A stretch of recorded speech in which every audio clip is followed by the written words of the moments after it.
हामीले यात्रा सुरु गऱ्यौँ। बिहानको 5:45 हाम्रो यात्रा चाहिँ सुरु भयो। हामी चाहिँ अझै निद्रामा छौँ। हाम्रो प्रसन्न भाइले एउटा हात बाइकमा एउटामा चाहिँ मलाई समाएर हिँडालिरहेको छ। चाहिँ नि सिसाले निद्रा छोडोस् भनेको हो, तर बिचोक निद्रा लाग्यो। मौसम क्लियर छ। पारिपट्टिबाट हिमाल पनि राम्रो देखिन्छ।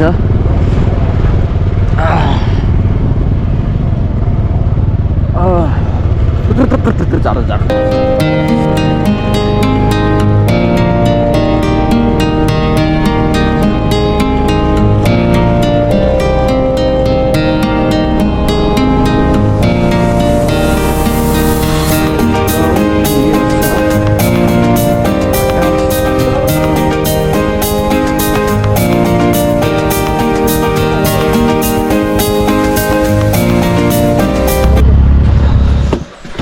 चाहिँ बाइक रोकेर हिँड्दै जानुपर्ने रहेछ। यो सिँढी चढ्दै जाने हो। सिँढी रडक्क पार्दै अब चढिन्छ। यति बेला कालो चिया टुङ पार्दै हिँड्न पाएदेखि केही हुन्थेन। अब बल्ल दमका रोग भएका सब निस्किन्छन्। अब रातभरिको अनिदो सब चिजहरू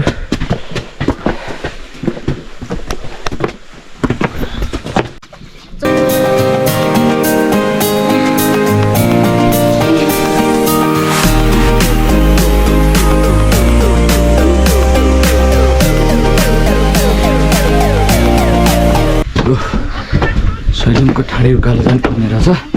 सिँढीमा अर्को दम निस्किएको छ।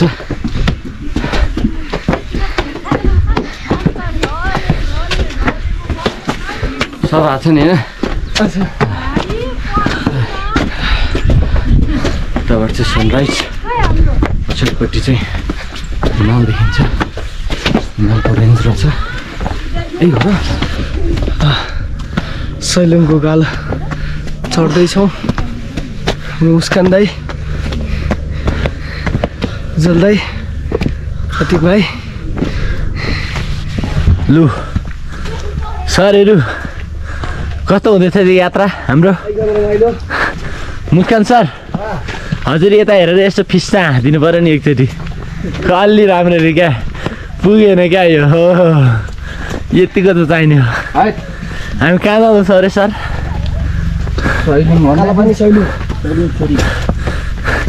एकपट्टिको फोक्सो निस्क्यो है। 3 तारा तित्रिक्क पाण्डे सर यता हो। होइन होइन होइन। लु अब हामी चाहिँ जम्मा 4-5 मिनटको बाटोमा बाँकी छ। अब 5 मिनटको यात्रापछि हामी सैलुङ पुगिने लाग्यो फाइनल्ली।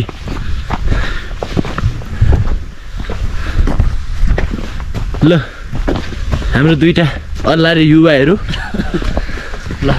लहर लहर हिँड्दैछन्।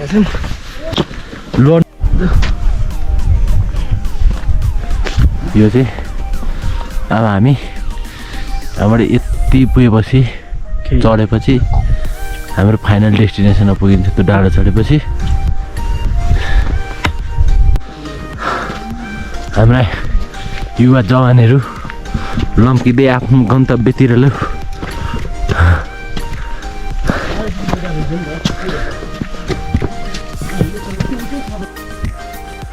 हामी चाहिँ यति डाँडा छिटोलेर यति माथि आइपुग्यो। अब यता यति बाँकी छ। साह्रै राम्रो ठाउँ।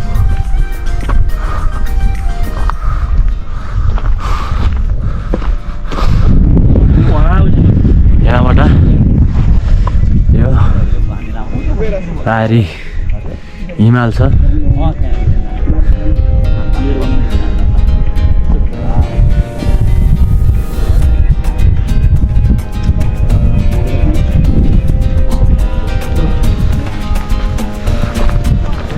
आयो रातभरि त्यसरी आएपछि बिहानको यतिको हिँडाएपछि बल्ल अनि हाम्रो डेस्टिनेसन नजिक पुग्यो। यति रमाइलो ठाउँ फ्रेस हुने उता हिमाल यता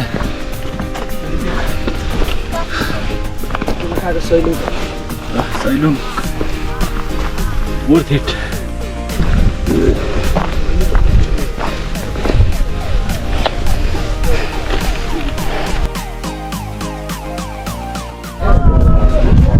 फाइनली सैलुङको डाँडामा आइसकेका छौँ। एकदमै राम्रो भ्यू छ, हिमाल खुलेको छ, हिमाल देख्न सक्नुहुन्छ। सानो बढी मालिका पनि भन्ने गर्दो रहेछन्, सानो सानो टुक्राहरू। तपाईँको यहाँ आउन मात्र तलदेखि सिँढीहरू छ, सिँढीदेखि यहाँ आउन करिब 1 घन्टा जति लाग्दो रहेछ। आइयो अब त 2 मिनट भन्दा भन्दै आधी घन्टा त यसै लाग्दो रहेछ। बहुत राम्रो ठाउँ। त्यो जुन अहिले देखिरहेको छ डाँडो, त्यो डाँडोमा एउटा सानो मन्दिर देख्न सक्नुहुन्छ। त्यो मन्दिरदेखि यहाँ आउन करिब आधी घन्टाभन्दा बेसी लाग्यो हामीलाई। उकालो टाइपको छ, अल्टिट्युड सिकनेस पनि हुनसक्छ। अब हामी हाइटमा बस्ने बानी नभएकोलाई करिब 4300 मिटर सी लेभलदेखि छ भने बुद्ध स्तूपदेखि लिएर पाहाडहरूको भ्यू, हिमाल, एकदम राम्रो दृश्य छ, एकदम खुलेको छ। It's a very beautiful place to visit in Nepal होइन, एकदम राम्रो छ।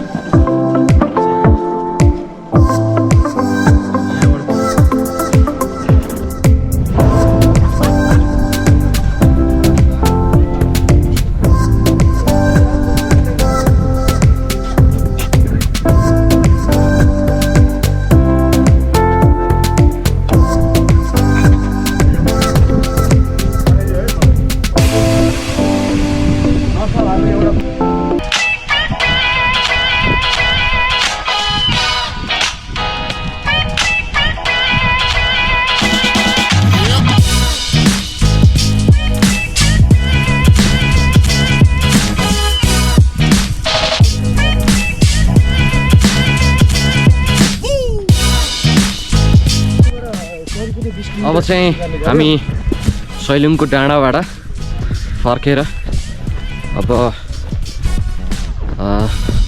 खानासाना खाने होटलतिर अथवा अब घरतिरको बाटो लागिसकेका छौँ। मसँग छन् प्रसन्न भाइ। प्रसन्न, हेलो, कस्तो लाग्यो त तिमीलाई? एकदम रमाइलो, एकदम enjoyable, one of the best place to सकाल। यस सर, कस्तो लाग्यो तँलाई? एकदम फ्रेस मर्निङ, राम्रो तेरो लागि त होइन, राम्रो दिन होइन, यतिको दिनमै आउनु राम्रो, साह्रै रमाइलो भयो एकदम। प्रतीक हजुर, ड्राइभरमा माइलो होइन त? ल अब रमाइलो छ, मजाले पानी छिटाएर हिँड्नु परेको छैन होइन, कठिन छैन, एकदम आनन्द छ, चिसो हावा चलिरहेको छ, एकदम फ्रेस। अब यति भएपछि स्कुटर कुद्छ होइन त? हो, चाहिएको त्यति हो। अब चाहिँ हामी फर्किने तर्खरमा छौँ, फर्किँदैछौँ। फर्किएको भ्युजहरू थोरै आउनेछ। यसपछि हाम्रो यात्रा कहाँ हुन्छ? हाम्रो यात्रा आज छ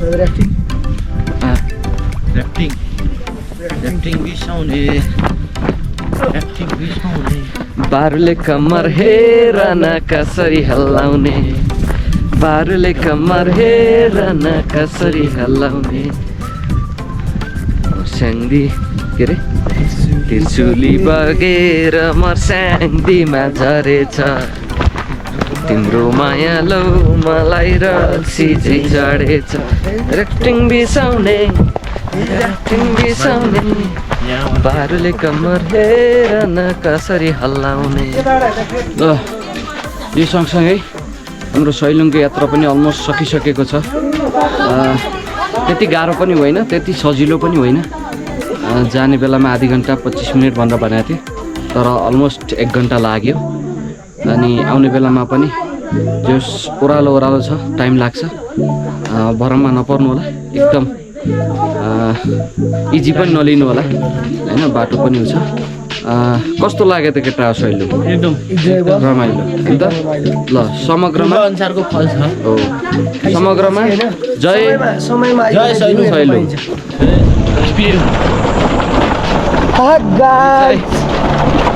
स्कुटीमा झर्न गाह्रो भएर अझै 3 जना एउटै बाइकमा गइरहेको छौँ।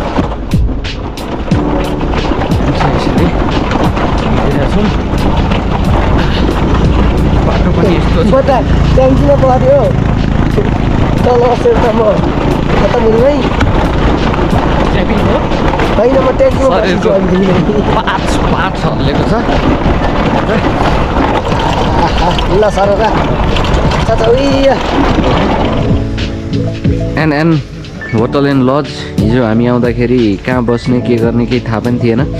दाइसँग रिक्वेस्ट गरेपछि दाइले मिलिजुली बसौँला भन्नुभयो, तर मिलिजुली होइन भिआइपी पारामै बसियो, रमाइलो भयो। दाइको शुभ नाम के अरे? मेरो नाम नमस्कार बुद्धलाल श्रेष्ठ। बुद्धलाल श्रेष्ठ। हजुर, दाइ चाहिँ यहाँको हजुर खतरनाक मान्छे हुनुहुँदो रहेछ। त्यहाँ होटल पनि छ, उता पसल पनि छ, यहाँ चौबाडा र कुखुरा बाख्रा पनि पाल्नु भएको छ, पढाउने मास्टर पनि हो। एन होटल एन्ड लज, धेरै धेरै धन्यवाद दाइ है। ल फेरि आएर बस्न पाइयोस् है त।